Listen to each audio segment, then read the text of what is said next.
The only World Series stats that matter. It's my annual video previewing the penultimate best of 7 series. So let's talk about some of the data themes in this Dodgers Blue Jays World Series, and we'll do it through the lens of 4 questions that have been kicking around in my head, and I'm confident they will define this matchup. The Blue Jays offense had the highest batting average, highest OBP, and the lowest strikeout rate in Major League Baseball this season. They're a very impressive unit. And unlike some of the other high average teams in Major League Baseball, the Blue Jays were able to supplement that contact first approach with at least a league average number of barrels. And they have slugged a bunch in the postseason specifically while maintaining that very low strikeout rate. Mike Petriello of MLB.com actually had a nugget that when you adjust for the era we're presently in, the Blue Jays strikeout rate is up there so far as one of the best postseasons from an avoiding strikeouts standpoint that we've ever seen. Travis Sawchik, who writes for Driveline Baseball now, also had a story about how the Blue Jays made a bunch of internal strides from a bat speed standpoint to allow them to actualize a ton of their power potential under new hitting coach David Popkins. What's interesting to me is that the Blue Jays, you could consider them kind of this scrappy offense, but they had more chase than average. As a team, they swung at about 3 of every 10 pitches they saw outside of the strike zone, where the best teams in baseball were more around that 2.5 out of every 10. It seems inconsequential, but think about 23,000 pitches that a team sees in a season. That would be swings at over 1,000 more pitches outside of the strike zone, on which hitters in Major League Baseball slug about 270 points fewer when you compare those out-of-zone pitches to those that are in the zone. And if you just gave me that nugget about the Blue Jays, that they chase more than average, I wouldn't have guessed they were so good at not striking out. It's kind of counterintuitive. But they were the best team in baseball at putting bat on ball, contact rate, no matter where it was around the zone, and especially outside of the strike zone. They had 270 hits outside of the strike zone this season, which is 25 more than the number 2 team in baseball. Now, the Dodgers during the regular season generated a lot of whiffs, but basically an average amount of chase, which connects to the fact that they walked a lot of hitters, and their net results were more average with a 3.95 ERA as a team. Split that ERA up between their bullpen and starting pitchers, and you'll see that their bullpen was really the problem. They had a top 5 starters ERA, even without much of Snell, Glasnow, and Ohtani, and a worse than league average reliever ERA. It's just that the Dodgers don't really care about the regular season. Their floor as a team is so high that even without health, they still won more than 90 games. Glasnow, Snell, and Ohtani threw 14% of their team's pitches during the regular season, and they've thrown 48% of the Dodgers' pitches in 8 postseason games. This is one way for me to say that I think we kind of have to throw away a lot of these higher level peripheral results from the regular season for the Dodgers and focus on a few pitchers specifically who they're going to task with shutting down a contact-happy Blue Jays lineup. The first question I present to you is, can the Blue Jays' more contact-happy offense defeat the Dodgers' more well-rounded, barrel-heavy approach? My lean is no, and you'll see that through the market as well, which handicaps this as the Dodgers winning the World Series about 68% of the time. So if you're a Blue Jay fan watching this, or maybe hate watching this to some extent, what you need is a lot of these questions I present to break favorably in your direction in order for the team to have a chance.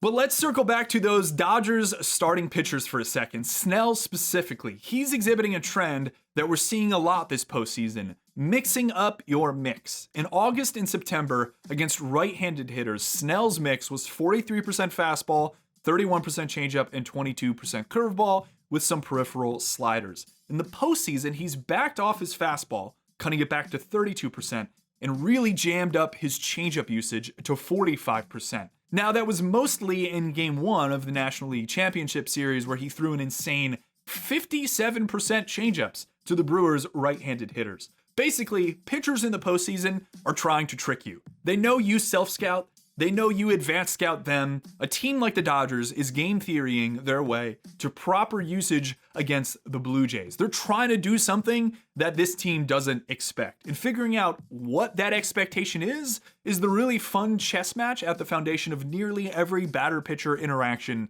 in baseball. When you look at the Blue Jays' really strong right-handed hitters against left-handed pitchers more broadly, they're average against four-seamers, really good against left-handed changeups, and not that great against sliders. So even though Snell might be vibing with his changeup right now, I kind of wonder if he presents more of a fastball slider attack against the Blue Jays righties and then saves the changeup for when he might face them again in a potential Game 5. It's kind of an interesting your strength versus their strength question. Maybe Snell throws more changeups in early count situations and favors his slider late given the Blue Jays' propensity to chase, so maybe he has less need for his fastball. There are a lot of options in play here for Snell. My guess overall is that we see a slider bump against the Blue Jays' right-handed hitters. So the second question for me in this series is simple. Can you get creative enough as a pitching staff to trip up the opposing hitters in terms of their expectations? Now, I think the Dodgers have a variety of paths to do this, but if you look at the Blue Jays side, I think they're slightly more limited in this capacity. Think of Kevin Gausman. He's a very heavy fastball split. It's pretty much all he throws. There's really no way for him to skew the expectation at all. You're getting a fastball and you're getting a changeup split thing off that fastball. Think of a guy like Trey Savage. Everything he throws moves arm side. It's a really high, distinct slot, one that the Dodger hitters probably have never seen, which maybe poses a subtle advantage, but he doesn't really have a way to throw off hitter expectation. Everything is moving in one direction that he's throwing. Then you go to Shane Bieber, who probably has the most ability to kind of pivot in this situation. So he throws both a changeup and a curveball to left-handed hitters. That is what he can play with. That is his ability to mess up hitter expectation based on how the Dodger hitters are reacting overall. But you could see the example here, right? I point out one Blue Jay pitcher that I think has the ability to really throw off Dodger hitters. And then you think about the Dodgers from the perspective of having basically 4 starting pitchers with deep mixes that all can do this to the Blue Jays lineup. It's a really cute way for me to say the Dodgers just have better pitching. If you want the Blue Jays bull case, given that I've been the Dodgers water boy for most of this video, it's that Toronto has insanely productive right-handed bats. We can presume that 3 of the first 4 games in this series, the Dodgers are going to roll out a righty starting pitcher, which the Blue Jays' amazing righty hitters, Vlad, Springer, and the returning Bo Bichette, crush. The expected batting average of the Blue Jays' righty hitters against righty pitchers this season was .290, nearly 20 points higher than the second place team, which is a massive gap. And they destroy fastballs. But when you toggle to velocity 96 or greater, they fall back slightly, and their whiffs mostly revert to more league average. Add in the layer that the Blue Jays are actually one of the best right-right changeup splitter hitting teams, and that they fare really well against breaking stuff, and you're in a weird spot as a righty pitcher on the Dodgers. Think of Ohtani, Yamamoto, and Glasnow. All 3 guys that are throwing fewer four-seam fastballs in the playoffs, but now they actually have some incentive to throw more fastballs, you can argue. Think of this in relation to late game relievers sequencing as well. The Blue Jays' amazing righty hitters are going to force the Dodgers to use a lot of Blake Trinan, who I'm not entirely sure I trust, but there's really no other righty killer in their pen. Maybe they trust Roki Sasaki in more than a 1-inning capacity, who has been used in some pretty insanely high leverage moments so far. I personally think in this very moment, Emmett Sheehan is a better pitcher to righties than Blake Trinan. He crushed righties in the second half of the season as he bumped up his slider usage, but the Dodgers just seem to prefer the more experienced, perhaps lower heartbeat pitcher in Blake Trinan. Now, Trinan obliterated righties in 2024. He went down earlier this year with a forearm sprain, returned late July, and kind of just hasn't really been the same since. His velocity is actually up, which is a really good sign, but his results not so much, especially against left-handed hitters where the success of his fastballs have both backed up. And the Blue Jays like splitting up Springer and Guerrero in the lineup with Nathan Lucas. So if you want a more under-the-radar matchup, basically the most under-the-radar matchup of all time, it might be those at-bats, in which I think Trinan is at a pretty big disadvantage to, yes, Nathan Lucas. The even funnier thing is that the Dodgers, because their bullpen hasn't been that good, they have been riding their starting pitchers. It's funny to me that people think letting a starting pitcher go deep into a game is inherently anti-analytics, when a lot of the time that decision to let the guy go is an analytically driven one. You could probably bucket baseball decisions into 3 categories. 1, blindly following the analytics. Number 2, which is where the vast majority of these calls come from, layering in something more anecdotal and using that as a way to say, no, we disagree with data in this particular spot. I just kind of hope there's some tracking process going on to understand whether your intuition is actually correct, at least directionally. And then number 3 is just having bad process, not really understanding why you're going against the analytics, maybe not even looking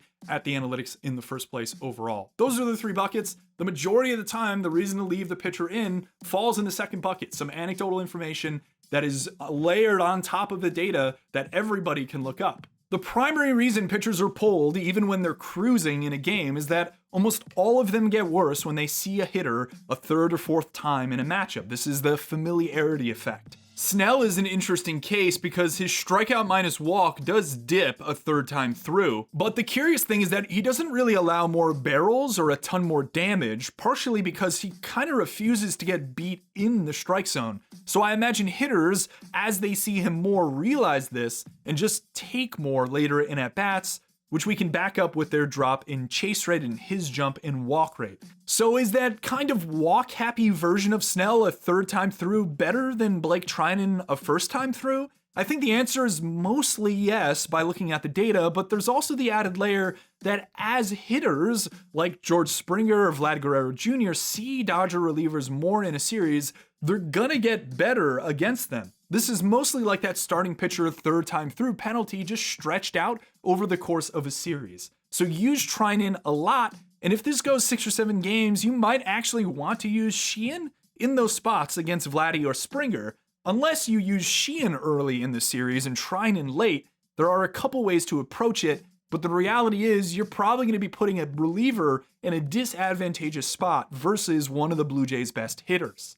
The third question here, you can probably already guess it. It's fundamental to basically every postseason series for the last couple seasons. How deep does the manager let the starting pitcher go? And with this Dodgers team, we're going to see an inordinate amount of these starting pitchers, very good starting pitchers, I think, go really deep into games. And this is going to present, I think, some odd situations, particularly against some of these Blue Jays left-handed hitters. So perhaps I'm suggesting in a way that, sure, the Blue Jays could win this series through the might of George Springer, Vlad Guerrero Jr., Bo Bichette if he looks great out there, but maybe there's more wins on the margins for the Blue Jays by getting one of these good righty pitchers to go deep and then getting up a guy like Varsho or Addison Barger or Nathan Lucas to actually do damage off a pitcher that is not good against lefties as they see them for a 3rd time in a game.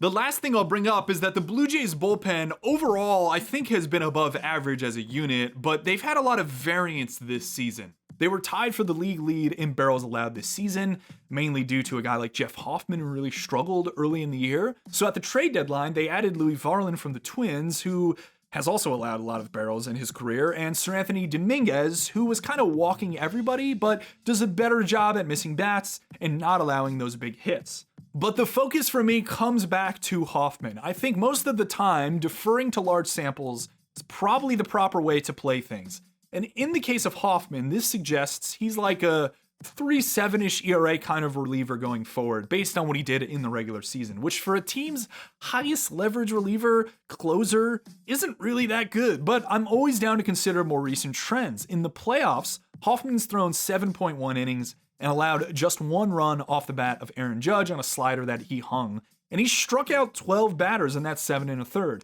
He's about as hot of a reliever as they come. And while he's throwing a bit more slider to righties, which we saw in Game 7 of the ALCS, the bigger change is against left-handed hitters. Hoffman has done a much better job in the playoffs of staying out of the middle of the plate with his fastball, which I think is going to be essential to combat some of the Dodgers' elite left-handed bats. So for me, the final question in this series is, if the Blue Jays even have a lead, is their bullpen strong enough to hold it, or are they kind of too barrel happy against one of the best barreling teams in baseball to hold late game spots against Ohtani, Freddie Freeman, Max Muncy, Mookie Betts, all of these really strong Dodger hitters? My slight lean is that, yeah, I am a bit worried about this Blue Jay pen, but if it goes favorably for them, they are going to need Jeff Hoffman to have the series of his life.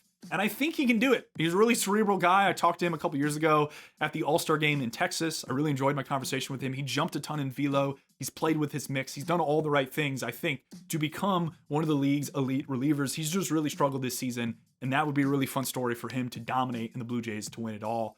So what do you think? Who's going to win this series? I get everyone's just going to say the Dodgers, and of course, you should be rooting for 7 games because Game 7s are the best thing in all of sports. Now, the impressive thing in this video that I hope you realized I barely touched Ohtani. I barely looked at some of these Dodger hitters that are really impressive. For the most part, I did that intentionally because every other preview you're going to watch is going to be focused on how good Ohtani is and how do you get him out and how do you get Vladdy out. And I think other people do a pretty good job of pointing these things out, right? Ohtani is going to cover everything in the zone. You get him out with low slot lefties. Vladdy covers everything up in the zone really well, kind of counterintuitive, but you got to pitch him down. Springer, you could get up and in, down, away. Some of those things I think are a bit easier to point out, as I just did right there. I wanted to give you something a little more in-depth, in detail, something you can think about when you're watching the World Series. So I hope you enjoyed this video. Enjoy the World Series. And after this, we get right into the offseason, baby. It'll be a fun one. Thanks as always for watching.